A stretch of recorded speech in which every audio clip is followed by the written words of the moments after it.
Hello, my dear children. Let's continue with the same topic, that is active and passive voice. So here various ways to put active and passive voice in a sentence and its usage.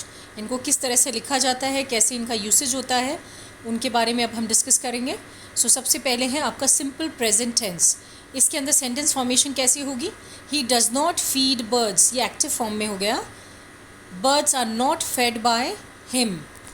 Okay, so आपने इसमें notice करिए, he does not feed birds. Feed यहाँ पे क्या है? First form of the verb है.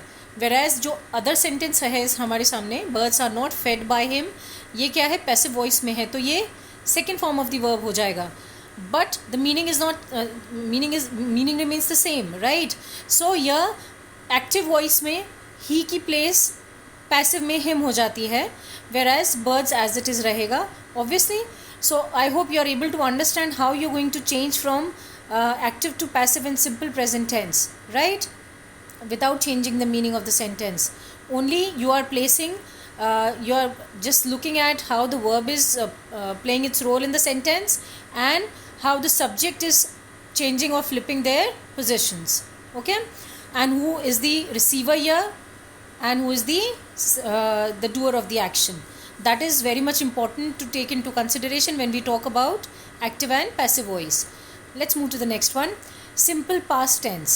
I didn't buy that book.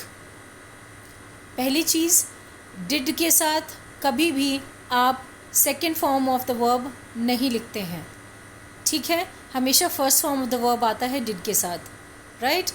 अब आ जाता है next, इसका passive में क्या है? That book was not bought by me. आप देखिए इसके अंदर डिड नहीं है. डिड की जगह यहाँ पे हमने डिडंट, नेगेटिव में था, नेगेशन था, सो यहाँ पे वॉज नॉट यूज़ हुआ है बिकॉज हम सिंपल पास्ट टेंस की बात कर रहे हैं. और यहाँ पे बॉट क्या हो गया? Again it's the second form of the verb, right? Let's move to the next one. Simple future tense. She will buy fruits. Will यहाँ पे फ्यूचर डिपिक्ट कर रहा है, बाय आपका first form of the verb हो गया. इसको अगर हम सिंपल फ्यूचर टेंस को पैसिव में अगर कन्वर्ट करते हैं इस सेंटेंस को, तो क्या बनेगा? Fruits will be bought by her. ये फ्यूचर टेंस डिपिक्ट कर रहा है. Will be is the be form आपका, और बॉट आपका second form of the verb हो गया, ठीक है? Now continuous tense, present and past. इसके अंदर कैसे है? Girls are playing hockey. Hockey is being played by girls. Being यहाँ पे कंटिन्यूस टेंस दिखा रहा है, एंड प्लेड आपका second form of the verb हो गया, ठीक है? जबकि जो आपका एक्टिव वॉइस में सेंटेंस है वो क्या है? Girls are playing hockey. मतलब उस टाइम पे वो लोग हॉकी खेल रहे हैं, एक्शन कंप्लीट नहीं हुआ है, राइट? इसी को जैसे ही आप पैसिव वॉइस में कन्वर्ट करते हो तो सेंटेंस क्या आ रहा है? Hockey is being played by girls. Again ये सेंटेंस कंप्लीट नहीं है, it is a continuous process, ठीक है? लेकिन टेंस फॉर्म चेंज हो गया है, यहाँ पे ईडी फॉर्म आ गया है, और बीइंग बी का आईएनजी फॉर्म हो गया, तो बीइंग हो गया वो, ठीक है? So I hope you are able to understand how you are using and converting the sentences from active to passive. Perfect tense में आपका प्रेजेंट, पास्ट एंड फ्यूचर तीनों कैसे हैं?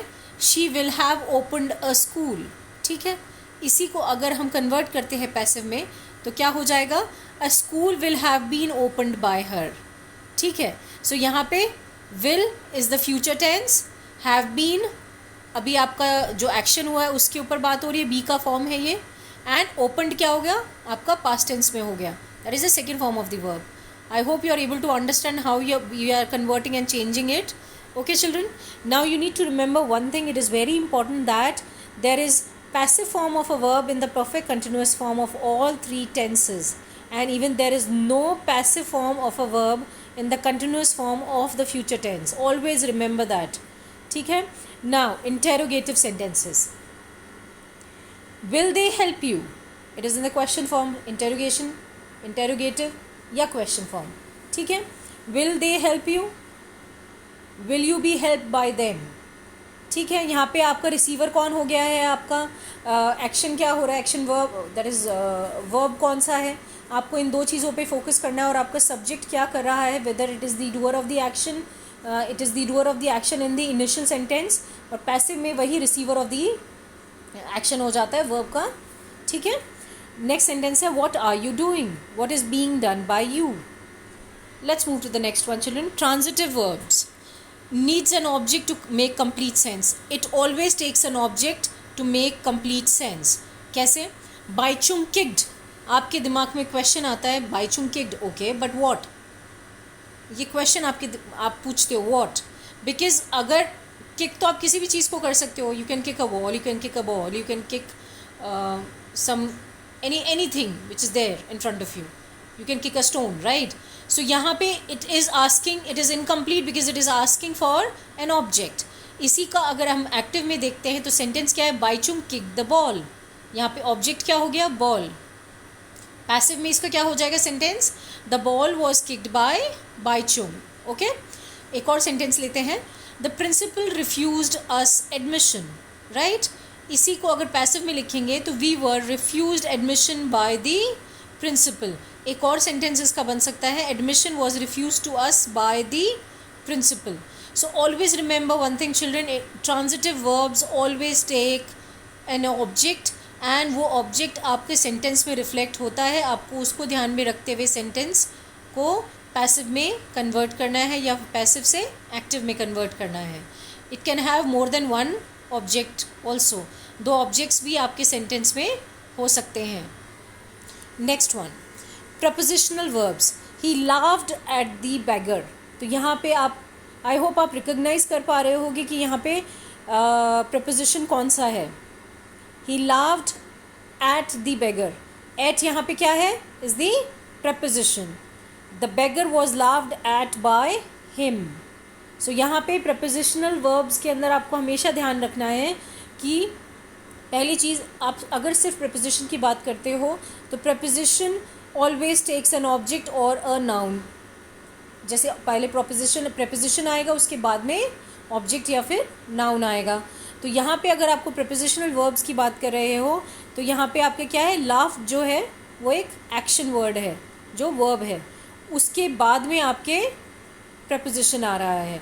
सो ये आप फर्स्ट सेंटेंस में भी देखिए, ही लाफ्ड, लाफ्ड क्या हो गया, वर्ब हो गया. एट आपका प्रपोजिशन हो गया, द आपका आर्टिकल हो गया, ठीक है, और बेगर आपका ऑब्जेक्ट हो गया.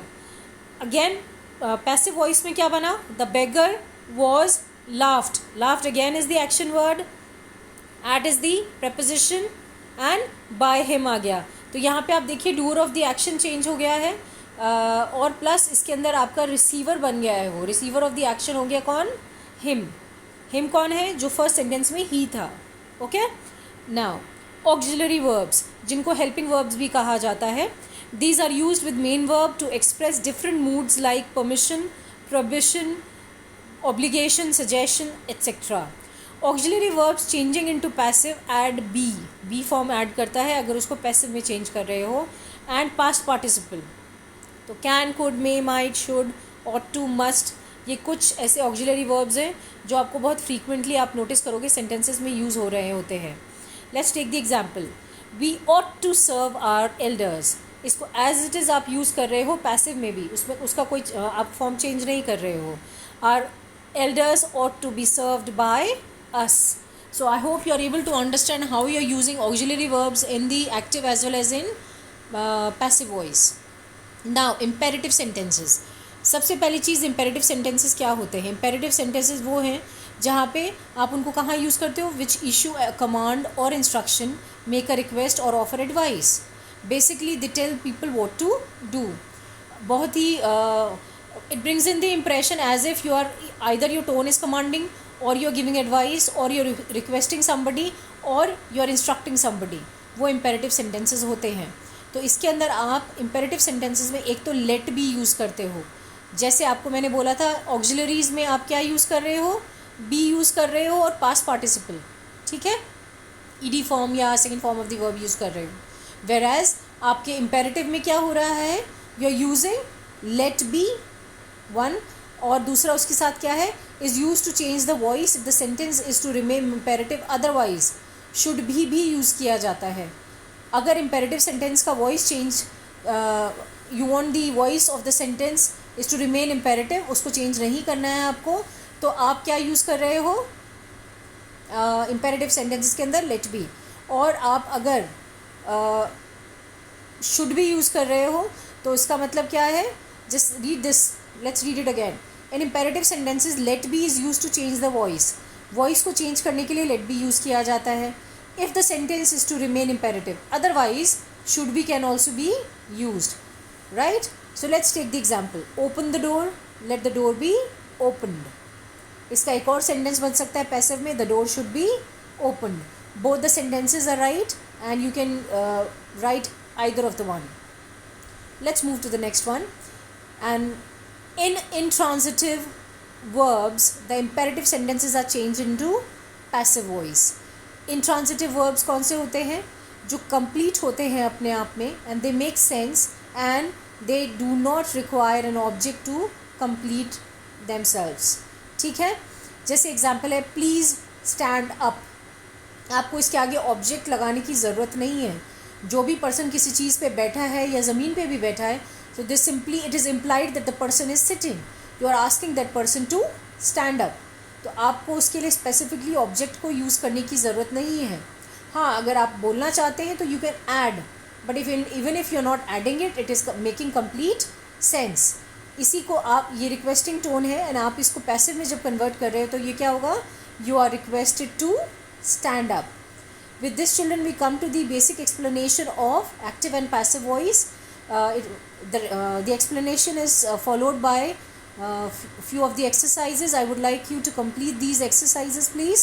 And wherever you are facing any confusion or problem, please do let me know. I'll clarify them. Thank you so much.